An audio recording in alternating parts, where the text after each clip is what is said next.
So we found some more fraud, ladies and gentlemen. This time with foreign students. Yeah, check Information it out. provided to DHS. Information provided to DHS. Under the Biden administration, the fraud escalated even further. Today, we are announcing that we have identified over 10,000 foreign students who claim to be working for highly suspect employers. And that's just among the top 25 OPT employers. This is only the tip of the iceberg. Over the past year, we've dramatically expanded our oversight of OPT and can report that we've found fraud nationwide. HSI agents have visited problematic OPT employer work sites in Virginia, Texas, Georgia, Illinois, New York, New Jersey, North Carolina, and Florida. Many of these employers include NGOs engaged in suspicious activity. We've discovered empty buildings and locked doors at addresses where hundreds of foreign students are allegedly employed. In many cases, multiple OPT employers claim to operate from the same address, but none actually lease the facility. We found small residential addresses listed as work sites for hundreds of foreign students, yet no employees were present. When someone does answer the door, their statements are inconsistent or they claim no knowledge of the business. We're also seeing financial red flags. Many alleged employers display clear fraud indicators, including tax liens, civil lawsuits, collections, and breaches of contract. And we are seeing suspicious financial transactions moving cash across multiple countries. We've discovered that numerous businesses fail to maintain basic employment records for the foreign students, raising serious tax reporting concerns. Some employers claim to have offshore human resources and payroll personnel. And finally, we're finding what we call phantom employees.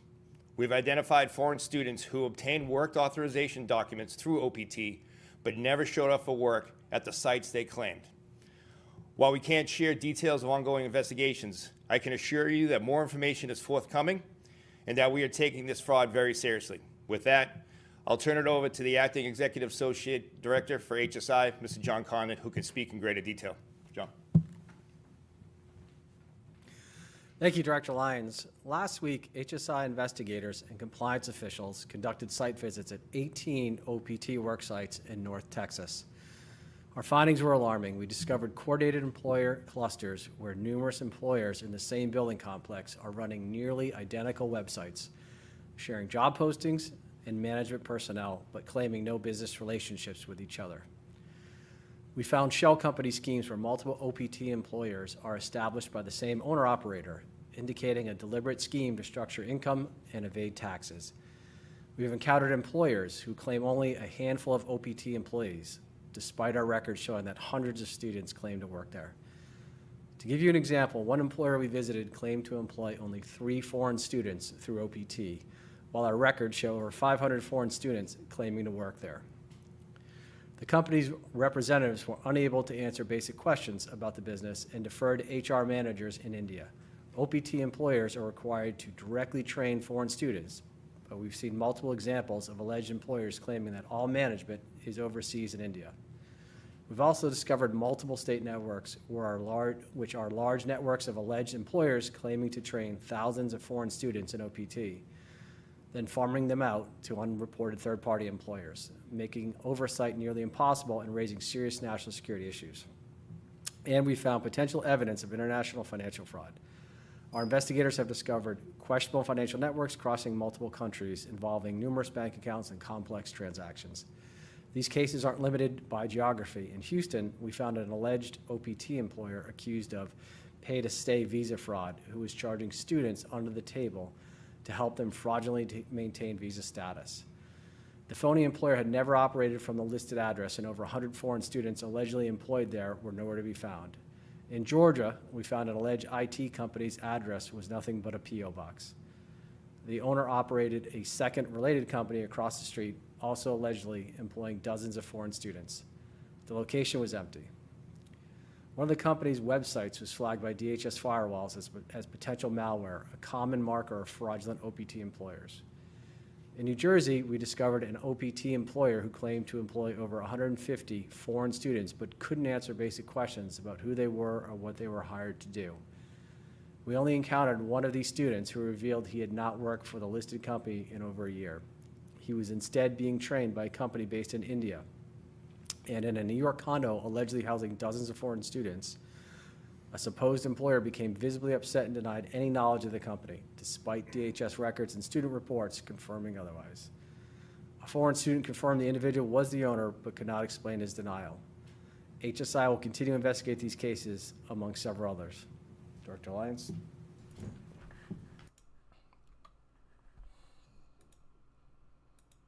We're being robbed left, right, and center.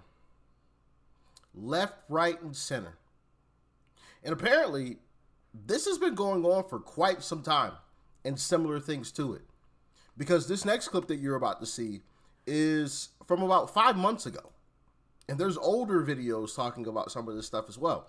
Check it out. Scammers are stealing tens of millions of dollars in college financial aid.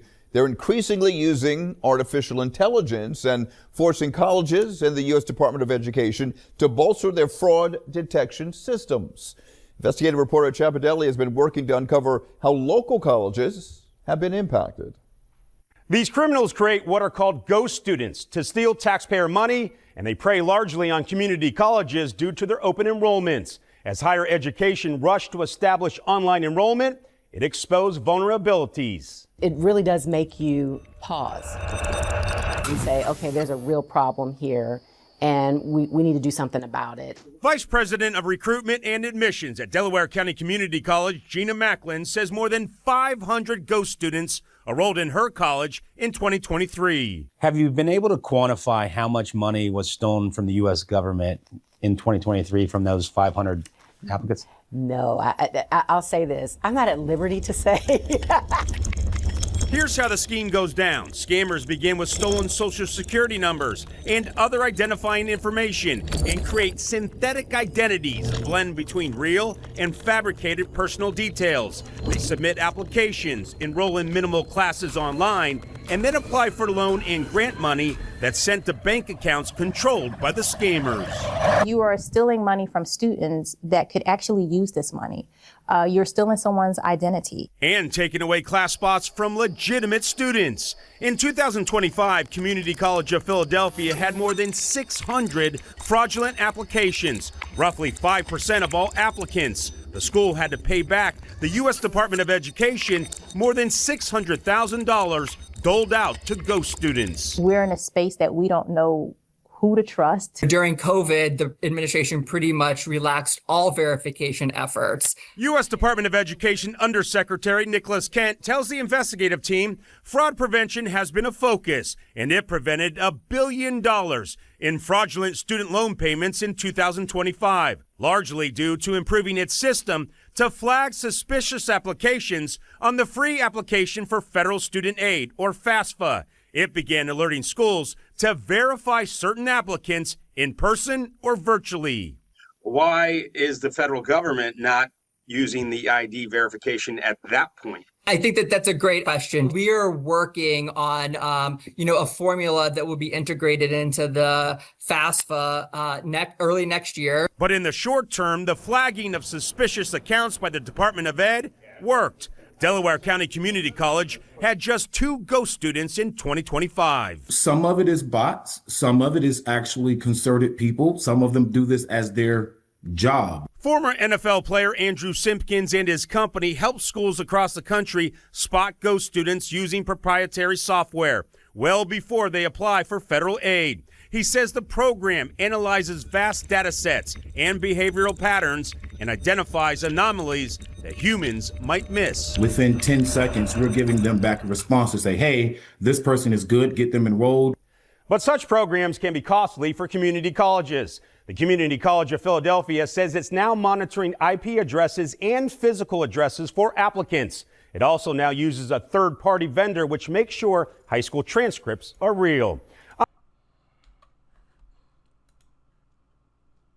Crazy, right?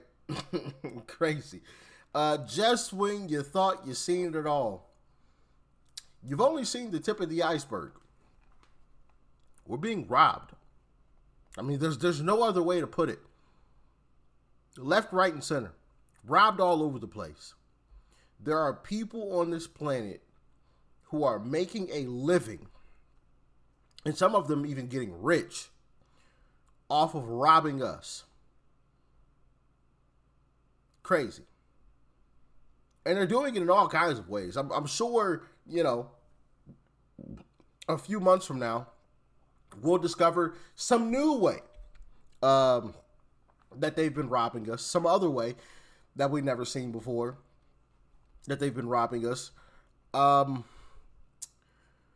We got to clamp down on this stuff, man. We got to clamp down on this. This is just absolutely crazy. Like, to think that people would go as far as robbing student aid money, it's just crazy. Just wild. Man. It's not even something that I ever would have thought of, right? Not ever. You know, it also makes me wonder, like, what other ways are we being robbed? Like, what else? You know? It gets the gears turning a little bit. Like, how else are we being robbed? If they're even going as far as stealing student aid money, faking, you know, acting like they're students just to take the student aid money and dip out, how else are we being robbed? What do you guys think? Let me know. Stay safe out there. Peace and love. I'm out.